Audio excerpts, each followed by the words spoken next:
Il existe à Rome un endroit qui porte encore, dans l'usage courant, le nom d'archives secrètes du Vatican. Ce qui est curieux, c'est que cet endroit n'est pas fermé. Enfin, pas totalement. On peut y demander l'accès. Des chercheurs y entrent régulièrement. Le Vatican lui-même insiste sur ce point. Ces archives sont consultables, sous condition, mais consultables. Alors, pourquoi ce nom continue-t-il de circuler? En mars 2019, le pape François a officiellement changé l'appellation. L'Archivio Segreto Vaticano est devenu l'Archivio Apostolico Vaticano. La raison invoquée, une erreur de traduction persistante. Le mot latin secretum ne signifiait pas secret au sens moderne, mais plutôt privé, séparé. Une confusion linguistique donc, une clarification nécessaire pour éviter les malentendus. Ce qui frappe, c'est le délai. Ces archives portent ce nom depuis leur création formelle en 1612, 407 ans. 4 siècles durant lesquels cette cote 3 n'a jamais semblé assez problématique pour justifier un changement. Et puis, en 2019, une décision soudaine, un décret papal, un nouveau nom. Si c'était vraiment une simple question de sémantique, pourquoi attendre si longtemps? Et surtout, qu'est-ce qui, en 2019, a rendu ce changement nécessaire?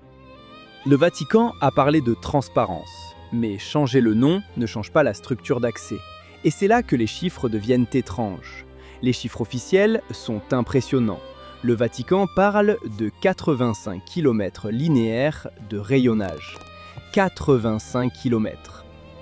Pour donner une idée, c'est la distance entre Paris et Orléans. Mais ce ne sont pas des routes, ce sont des étagères chargées de documents. L'index principal, celui qui est censé répertorier l'essentiel, mentionne 35 000 volumes catalogués. Des registres, des bulles papales, des correspondances diplomatiques, des actes de procès, des rapports d'inquisition. Des siècles de documentation accumulés dans des salles souterraines, à l'abri de la lumière et de l'humidité. Ces chiffres circulent partout. On les retrouve dans les articles de presse, dans les documentaires, dans les publications académiques. Ils sont répétés avec une telle constance qu'ils finissent par sembler incontestables. Le problème, c'est qu'ils viennent tous de la même source, le Vatican lui-même. Aucun organisme extérieur n'a jamais pu vérifier ces données. Aucune institution indépendante n'a eu accès à l'intégralité des fonds pour compter, mesurer, inventorier. Il n'existe pas de visite complète documentée par des observateurs neutres. Pas d'audit externe, pas de commission internationale. Ce qui signifie que lorsqu'on parle de 85 km, on répète une affirmation qui ne repose sur aucun contrôle indépendant. Et ce n'est pas une question de confiance ou de méfiance. C'est une question de méthode. Comment ces chiffres ont-ils été établis? Qui a effectué les mesures? Selon quels critères un document est-il comptabilisé dans l'index principal ou relégué ailleurs? Qu'est-ce qui est inclus dans ces 85 km et qu'est-ce qui ne l'est pas? Ces questions ne sont pas rhétoriques. Elles touchent à quelque chose de fondamental. La possibilité même de savoir ce qui existe.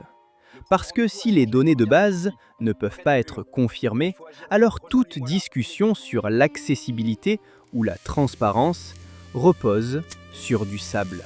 On peut ouvrir une porte, mais si personne ne sait ce qu'il y a derrière, l'ouverture reste théorique. Et quand on examine qui peut effectivement entrer, l'écart se creuse encore. L'accès existe. C'est un fait établi. Des chercheurs entrent dans ces archives chaque année. Le Vatican met en avant ce point régulièrement, les portes sont ouvertes à la recherche académique sérieuse. Mais quand on examine le processus concret, la complexité devient frappante. Pour obtenir l'autorisation de consulter un document, il faut d'abord une lettre de recommandation. Pas n'importe laquelle, une recommandation institutionnelle émanant d'une université reconnue, d'un centre de recherche établi ou d'une autorité religieuse compétente. Cette lettre doit attester de la légitimité académique du demandeur et de la pertinence de sa recherche. Ensuite vient la justification elle-même. Il faut décrire précisément ce qu'on cherche, pourquoi on le cherche et dans quel document précis on souhaite consulter. Une demande vague sera refusée. Une demande trop large également. Le délai de réponse varie. Quelques semaines dans le meilleur des cas. Plusieurs mois dans d'autres, parfois davantage. Et une fois l'autorisation obtenue, Les conditions de consultation sont strictes. 3 documents par jour, maximum. Pas de photographie, pas de numérisation personnelle. Consultation obligatoire sur place, dans les salles de lecture du Vatican, sous surveillance constante. Les notes manuscrites sont autorisées, mais chaque page consultée doit être manipulée avec précaution, souvent sous les yeux d'un archiviste. Ce qui frappe dans ce dispositif, c'est qu'il exige du chercheur une connaissance préalable extrêmement précise. Pour demander l'accès à un document, il faut déjà savoir qu'il existe. Il faut connaître sa cote, son emplacement probable dans les fonds, son contenu approximatif. Mais comment acquérir cette connaissance sans avoir déjà eu accès au catalogue détaillé? Les index publiés sont partiels, les catalogues complets ne sont consultables que sur place, après autorisation. Ce qui signifie qu'il faut déjà être autorisé pour savoir quoi demander. C'est un cercle. Pour explorer, il faut savoir. Pour savoir, il faut avoir exploré. Le système rend impossible toute découverte par hasard, toute recherche ouverte, toute investigation qui ne partirait pas d'une hypothèse déjà très précise. Ce n'est pas une bibliothèque où l'on peut flâner entre les rayons. C'est un coffre-fort dont on doit connaître le contenu exact avant d'en demander la clé. Et même pour les chercheurs qui parviennent à franchir toutes ces étapes, la limitation à 3 documents par jour crée une contrainte temporelle considérable. Si un fonds contient des centaines de pièces potentiellement pertinentes, il faudra des mois, voire des années pour en faire le tour. Entre-temps, le financement de la recherche s'épuise, les obligations professionnelles rappellent le chercheur ailleurs, peu peuvent se permettre de rester à Rome indéfiniment. Ce qui pose une question simple. Qu'est-ce qui justifie une telle structure? Les raisons invoquées pour justifier ces restrictions semblent, au premier abord, parfaitement défendables. Le Vatican les présente régulièrement et prises individuellement, elles ont toutes une certaine logique. D'abord, la fragilité des documents. Certains datent du 8e siècle, des parchemins fragiles, des encres qui s'effacent, du papier qui se désintègre au moindre contact répété, une exposition excessive à la lumière, à l'air, aux manipulations pourrait détruire irrémédiablement des pièces uniques. Cette préoccupation de conservation semble légitime. Tout archiviste sérieux partage cette exigence. Ensuite, la protection contre le vol. Des documents de cette valeur historique attirent les convoitises. Des collectionneurs privés, des marchés parallèles, des réseaux de trafic d'antiquités. Limiter l'accès, contrôler strictement les consultations, c'est une mesure de sécurité élémentaire. Aucune institution ne laisserait circuler librement des pièces irremplaçables. Puis vient la question de la vie privée. Le Vatican insiste sur ce point. Certains documents contiennent des informations personnelles sensibles sur des individus, vivants ou morts, des correspondances intimes, des confessions, des rapports médicaux. Le respect de la dignité humaine impose de ne pas exposer ces détails au regard public sans discernement. Il y a aussi les secrets confessionnels. L'Église catholique considère la confession comme un sacrement absolu, protégé par le sceau du secret. Si des archives contiennent des traces de confession, même indirectes, les divulguer serait une violation fondamentale du droit canonique. Et enfin, les documents diplomatiques. Le Vatican est un État. Il entretient des relations avec d'autres nations, signe des accords, négocie des traités. Certains échanges impliquent des considérations stratégiques qui, même des décennies plus tard, pourraient affecter des relations internationales encore actives. Chacune de ces justifications, prises isolément, tient debout. Le problème apparaît quand on les considère ensemble. Comment des documents vieux de 1200 ans contiendraient-ils des informations personnelles dont la divulgation poserait encore un problème de vie privée aujourd'hui? Pourquoi des secrets confessionnels auraient-ils été consignés par écrit, catalogués, archivés, alors que leur nature même exige qu'ils ne laissent aucune trace? Et si la fragilité est la préoccupation centrale, pourquoi certains documents très anciens sont-ils exposés publiquement lors d'événements médiatisés, manipulés, photographiés, transportés, tandis que d'autres, peut-être moins fragiles, restent inaccessibles.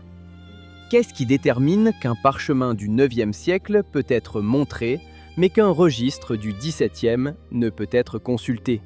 Les explications se superposent sans vraiment se compléter. Elles semblent plutôt se contredire, ou du moins révéler qu'il n'existe pas de principe unique, cohérent, qui guiderait l'accès. C'est comme si chaque restriction avait été justifiée au cas par cas, selon les circonstances, sans vision d'ensemble. Et puis, il y a ce que le Vatican a choisi de montrer. En 2012, pour célébrer les 400 ans de la fondation officielle des archives, le Vatican a organisé une exposition exceptionnelle. 100 documents ont été sélectionnés et présentés au public. 100 pièces qualifiées de remarquables, historiques, essentielles. Parmi elles, une lettre de Michel-Ange, des échanges entre Clément VII et Henri VIII d'Angleterre, une bulle d'excommunication de Martin Luther. Des documents spectaculaires, incontestablement importants, qui ont fait le tour des médias et attiré des milliers de visiteurs. 100 documents, sur des dizaines de millions de pièces archivées. Si on accepte les chiffres officiels, ces 100 documents représentent une fraction infinitésimale du fonds total, moins d'1 millionième. Et pourtant, c'est sur eux que s'est concentrée toute l'attention. Le Vatican les a présentés comme une fenêtre ouverte sur la richesse des archives. Une preuve de transparence, un geste vers le public. En 2020, autre événement majeur, l'ouverture partielle des archives de Pie XII, le pape qui a dirigé l'Église catholique pendant la Seconde Guerre mondiale. Cette ouverture a été annoncée comme historique. Des chercheurs du monde entier ont pu accéder à des milliers de documents concernant cette période controversée. Le rôle du Vatican pendant l'Holocauste, ses relations avec les régimes fascistes, ses silences présumés, tout cela pouvait enfin être examiné. Sauf que cette ouverture elle-même était calibrée. Tous les documents de l'époque ne sont pas devenus accessibles. Certains fonds restent fermés, certaines sections demeurent sous restriction. Et surtout, les chercheurs ont découvert que même dans ce qui était ouvert, il fallait toujours savoir précisément ce qu'on cherchait. Pas de parcours libre, pas d'exploration au hasard. Ce qui frappe dans ces deux événements, c'est le choix. Le Vatican n'a pas ouvert au hasard, il a sélectionné. Il a décidé que ces 100 documents-là, parmi des millions, méritaient d'être montrés. Il a décidé que cette période-là, parmi tant d'autres, méritait d'être partiellement dévoilée. Mais selon quels critères? Qu'est-ce qui a déterminé que la lettre de Michel-Ange pouvait être exposée, mais pas tel autre manuscrit du même siècle? Qu'est-ce qui a rendu les archives de Pie XII accessibles en 2020, mais pas celles de certains de ses prédécesseurs? Deux lectures deviennent possibles et aucune des deux n'est réconfortante. Première possibilité, le Vatican montre ce qu'il considère comme le plus important, le plus significatif, le cœur même de son patrimoine documentaire. Dans ce cas, le reste devient secondaire, anecdotique, sans grande valeur historique. Mais alors, pourquoi maintenir un tel niveau de restriction sur du matériel sans importance? Seconde possibilité, le Vatican montre ce qui pose le moins de problèmes, ce qui peut être révélé sans risque, ce qui ne dérange personne, ne change aucune narration établie, ne menace aucun équilibre. Dans ce cas, ce qui reste fermé prend une toute autre dimension. Ce n'est plus de l'archive ordinaire, c'est précisément ce qui ne peut pas être montré. Les deux interprétations sont également cohérentes, également plausibles. Et c'est justement cette ambiguïté qui est troublante. Parce qu'elle signifie qu'on ne peut pas savoir. On peut observer les choix, constater les ouvertures partielles, noter les silences persistants, mais on ne peut pas déterminer avec certitude si ce qu'on voit est l'essentiel ou le superflu. Ce qui reste fermé dit peut-être plus que ce qui est ouvert. Il existe une différence fondamentale entre ce qui est fermé et ce dont on ne parle pas. Ce qui est fermé, au moins, a une existence reconnue. On sait qu'il y a quelque chose derrière la porte, même si on ne peut pas y accéder. Mais il y a autre chose, plus subtil. Ce qui n'apparaît nulle part, ce qui ne figure sur aucune liste, ce qui n'est mentionné dans aucun catalogue. Le Vatican ne publie pas de catalogue exhaustif de ses archives. Il existe des index partiels, des guides thématiques, des inventaires de certains fonds spécifiques. Mais aucun document public ne recense l'intégralité de ce qui est conservé. ce qui signifie qu'un chercheur extérieur ne peut pas savoir ce qui existe. Il peut consulter ce qu'il connaît déjà, mais il ne peut pas découvrir ce qu'il ignore. Plus troublant encore, il n'existe pas de liste complète des fonds fermés. On sait que certaines sections sont inaccessibles, on sait que des restrictions s'appliquent. Mais il n'y a aucun document qui indiquerait précisément quels fonds sont sous restriction, pour quelles raisons et selon quels critères. Cette absence crée une zone floue considérable. Comment revendiquer l'accès à quelque chose dont on ne peut pas prouver l'existence?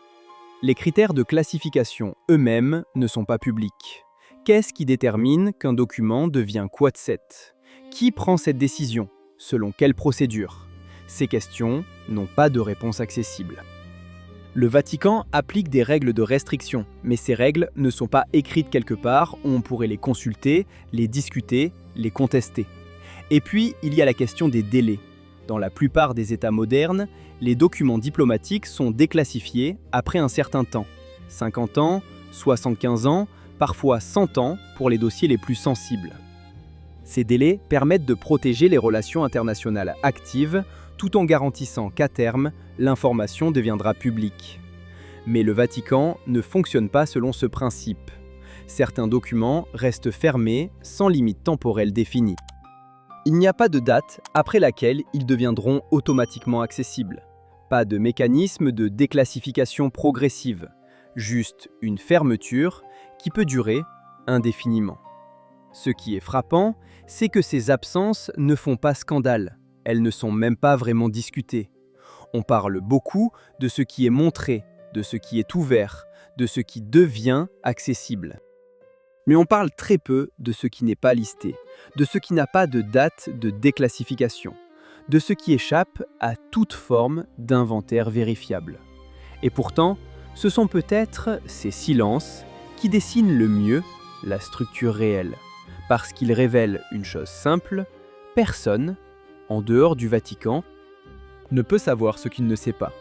On ne peut pas demander l'accès à un document dont on ignore l'existence. On ne peut pas contester une restriction dont on ne connaît pas les critères. On ne peut pas attendre une déclassification qui n'a pas de calendrier. Et parfois, ce sont les détails les plus simples qui ne collent pas. Depuis quelques années, le Vatican communique régulièrement sur son projet de numérisation des archives. Des millions de pages scannées, converties en fichiers numériques pour assurer leur préservation à long terme. Le processus est présenté comme une avancée majeure, une modernisation indispensable. Ce qui est curieux, c'est que ces numérisations ne sont pas rendues accessibles. Elles existent, quelque part, dans des serveurs, mais elles ne sont pas consultables en ligne. Un chercheur qui voudrait accéder à un document numérisé doit toujours faire la demande formelle, attendre l'autorisation, se déplacer à Rome. La numérisation change le support, pas l'accès. Il y a aussi ces documents qui réapparaissent, des pièces considérées comme perdues depuis des siècles, dont on avait perdu la trace, qui surgissent soudainement lors d'une exposition médiatisée ou d'un événement symbolique. En 2017, une lettre de Christophe Colomb, disparue depuis le 19e siècle, a été retrouvée et présentée publiquement. En 2019, des actes de procès de l'Inquisition, dont on ignorait l'emplacement, ont été mis en lumière. À chaque fois, le Vatican explique qu'il s'agit de découvertes fortuites, de reclassements qui ont permis de retrouver des documents égarés dans la masse. Mais le timing de ces découvertes coïncide souvent avec des moments où le Vatican souhaite orienter la conversation publique. Une redécouverte n'est jamais neutre dans son moment. Des chercheurs qui ont pu accéder aux salles de lecture rapportent parfois une observation troublante. Les catalogues disponibles sur place ne correspondent pas toujours au catalogue officiel publié. Certaines entrées présentes dans les index internes n'apparaissent pas dans les versions accessibles au public. D'autres sont formulées différemment, avec des descriptions plus vagues, des dates imprécises. Ces divergences ne sont jamais expliquées. Quand elles sont signalées, la réponse est souvent administrative. Il existe plusieurs systèmes de catalogage, certains plus anciens que d'autres, des mises à jour en cours. Mais pourquoi maintenir plusieurs systèmes incompatibles? Et surtout, pourquoi ne pas publier la version la plus complète? Et puis, il y a la question des délais d'attente. Un chercheur qui demande l'accès à des documents concernant l'art de la Renaissance peut recevoir une réponse en quelques semaines. Un autre, qui s'intéresse aux relations du Vatican avec certains régimes politiques du XXe siècle, peut attendre 6 mois, 1 an ou recevoir un refus sans justification détaillée. Ces variations ne suivent pas une logique évidente liée à la fragilité des documents ou à leur ancienneté. Elles semblent plutôt dépendre du sujet lui-même. Certains thèmes accélèrent le processus, d'autres le ralentissent considérablement. Aucune de ces contradictions, prises isolément, ne constitue une preuve de quoi que ce soit. On peut toujours trouver une explication raisonnable pour chacune. La numérisation coûte cher, les serveurs ne sont pas infinis, la mise en ligne demande du temps. Les documents se perdent dans toutes les grandes archives, c'est normal d'en retrouver.